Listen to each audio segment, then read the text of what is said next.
किसान भाई और बहनों, 2014 में सरकार बनने के बाद हमारी सरकार ने नई अप्रोच के साथ काम करना शुरू किया। किसान की छोटी छोटी दिक्कतों और कृषि के आधुनिकीकरण, उसे भविष्य की जरूरतों के लिए तैयार करने, दोनों पर एक साथ ध्यान। नमस्कार दोस्तों, इस वक्त की बड़ी खबर निकल के सामने आ रही है। सरकार से अब जल्द खत्म होगा किसान आंदोलन।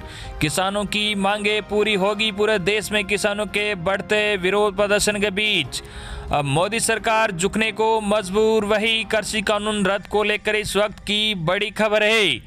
हम आपको पूरी बात विस्तार से बताएंगे, लेकिन आप सभी से निवेदन है कि निष्पक्ष और सच्ची खबरों को सबसे पहले जानने के लिए सी न्यूज चैनल को फ्री में सब्सक्राइब कर लीजिए। और अगर आप भी किसानों का समर्थन करते हो और आप भी चाहते हो कि कृषि कानून रद्द हो तो इस वीडियो पर लाइक कर दीजिए और अंत में वीडियो को अपने दोस्तों तक शेयर भी जरूर करना।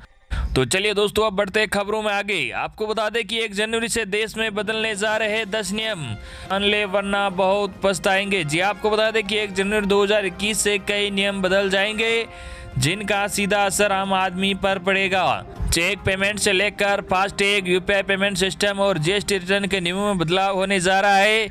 इसलिए 1 तारीख से पहले आप इन सभी बदलावों के बारे में जान ले, जिससे आपको नुकसान न उठाना पड़े। 1 जनवरी से 10 बदलाव होने जा रहे हैं। उसमें पहला शामिल है चेक पेमेंट सिस्टम को लेकर। जी हां, आपको बता दें कि 1 जनवरी 2021 से चेक पेमेंट से जुड़े नियम बदल जाएंगे। सकारात्मक भुगतान व्यवस्था के तहत चेक के जरिए 50,000 रुपये से ज़्यादा पेमेंट पर कुछ जरूरी जानकारियों को दोबारा कंफर्म करना होगा। हालांकि अकाउंट होल्डर पर निर्भर करेगा कि वो इस सुविधा का लाभ उठाता है या नहीं। चेक जारी करने वाले व्यक्ति यह जानकारी SMS, mobile app, internet banking या एटीएम जैसे इलेक्ट्रॉनिक माध्यम से दे सकता है। दूसरा बदलाव कॉन्टैक्ट लेस कार्ड ट्रांजैक्शन को लेकर है। जी आपको बता दें कि भारतीय रिजर्व बैंक ने कॉन्टैक्ट लेस कार्ड पेमेंट की लिमिट 2,000 रुपये से बढ़ाकर 5,000 रुपये कर दी है। ये 1 जनवरी 2021 से प्रभावी होगा। डेबिट और क्रेडिट कार्ड से 5,000 रुपये तक के पेमेंट के लिए पिन नहीं डालना होगा।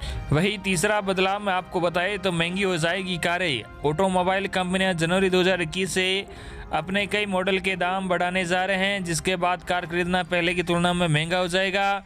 अब तक मारुति महिंद्रा के बाद रेना और एमजी मोटर दाम बढ़ाने का ऐलान कर चुकी है। चौथा बदलाव फास्टैग को लेकर होने वाला है। जी आपको बता दें कि फास्टैग लगवाना होगा अनिवार्य। केंद्रीय मंत्री नितिन गडकरी ने 1 जनवरी 2021 से सभी 4 पहिया वाहनों पर फास्टैग लगाना अनिवार्य कर दिया है। बिना फास्टैग के नेशनल हाईवे टोल पार करने वाले चालकों को दोगुना चार्ज देना होगा। फिलहाल सभी टोल प्लाजा पर 80% लाइनों को फास्टैग और 80% लाइनों को कैश में इस्तेमाल किया जा रहा है। वही 5वें बदलाव में आपको बता दें कि लैंडलाइन से मोबाइल पर कॉल करने के लिए लगाना होगा 0। अगर आप 1 जनवरी के बाद लैंडलाइन से किसी भी मोबाइल नंबर पर फ़ोन लगाते हो तो इसके लिए आपको 0 का इस्तेमाल करना होगा। बिना 0 लगाए आपका कॉल नहीं लगेगा। वही 6ठा बदलाव म्यूचुअल फंड में निवेश को लेकर। जी हाँ, आपको बता दें कि सेबी ने मल्टी कैप म्यूचुअल फंड के लिए एसेट एलोकेशन के नियमों में बदलाव किया है।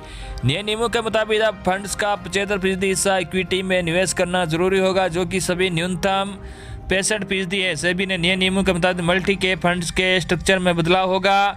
फंडों को मिड कैप और स्मॉल कैप में 25% निवेश करना जरूरी होगा। वही 25% लार्ज कैप में लगाना होगा।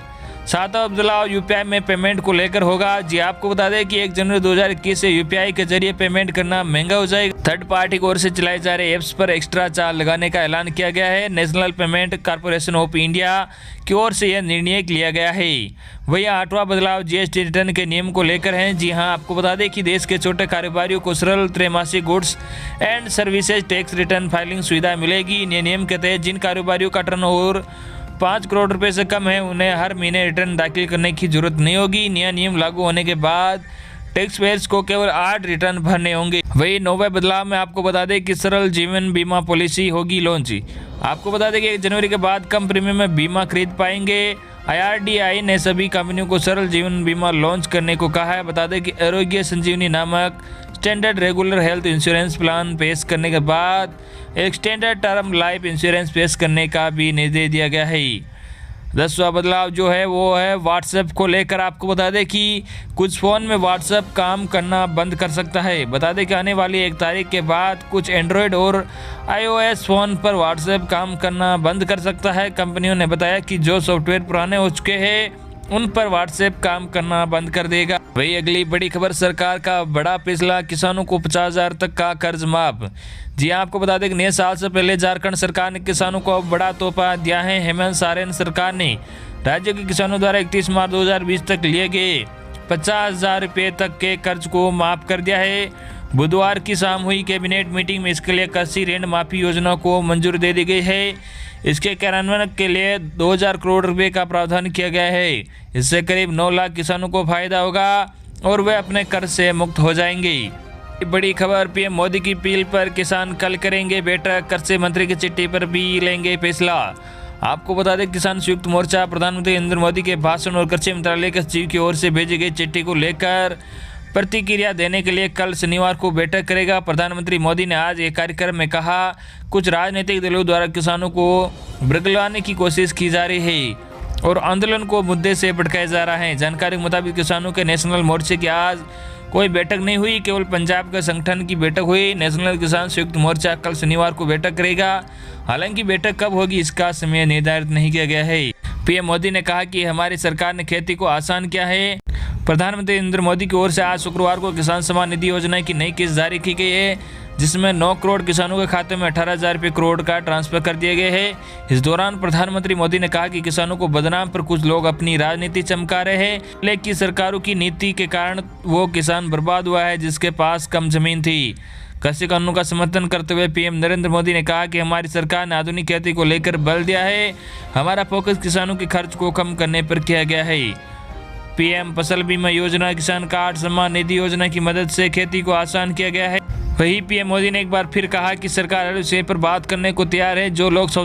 जो लोग लोकतंत्र को नहीं मानते वे आज किसानों को गलत भाषा का प्रयोग करके बरगला रहे हैं। प्रधानमंत्री नरेंद्र मोदी ने शुक्रवार को 25,000 किसान चौपालों को संबोधित किया। इस दौरान पीएम ने 9 करोड़ किसानों के बैंक खातों में 18,000 करोड़ रुपए ट्रांसफर भी किए हैं। इस बीच किसान आंदोलन को देखते हुए सरकार ने एक बार फिर किसानों को एक चिट्ठी लिखी और फिर से बातचीत का न्योता दिया है। किसानों की और सरकार के बीच कृषि कानून को लेकर 6 से अधिक राउंड की बातचीत हो चुकी है, लेकिन कोई सहमति नहीं बन सकी। सरकार फिर चर्चा को आगे बढ़ाने की कोशिश में लगी है। बता दें कि किसान संगठनों ने कहा है कि वार्ता के लिए एजेंडे में नए कृषि कानून को रद्द करना शामिल किया जाए। जी हां, आपको बता दें कि आंदोलन कर रहे किसान संगठनों ने शुक्रवार को आरोप लगाया कि वार्ता के लिए सरकार का नया पत्र कुछ और नहीं है, बल्कि किसानों के बारे में एक दुष्प्रचार है ताकि यह प्रदर्शित किया जा सके कि वह बातचीत को इच्छुक नहीं है। साथ ही किसान संगठनों ने सरकार से वार्ता को बहाल करने के लिए एजेंडे में 3 नए कृषि कानूनों को रद्द किए जाने को भी शामिल करने को कहा है। किसान संगठनों ने कहा कि न्यूनतम समर्थन मूल्य MSP को विवादास्पद कृषि कानूनों को रद्द करने की मांग से अलग नहीं किया जा सकता है। उन्होंने जोर देते हुए कहा कि MSP के लिए कानून गारंटी का मुद्दा उनके आंदोलन का एक महत्वपूर्ण हिस्सा है। केंद्र के पत्र पर चर्चा करने किसान मोर्चा को शनिवार को बैठक करने और इसका औपचारिक जवाब देने की संभावना है। दिल्ली के 3 प्रवेश स्थानों सिंगू, टीकरी, गाजीपुर बॉर्डर पर पिछले 30 दिनों से इस मोर्चे के बैनर तले 40 किसान संगठन प्रदर्शन कर रहे हैं।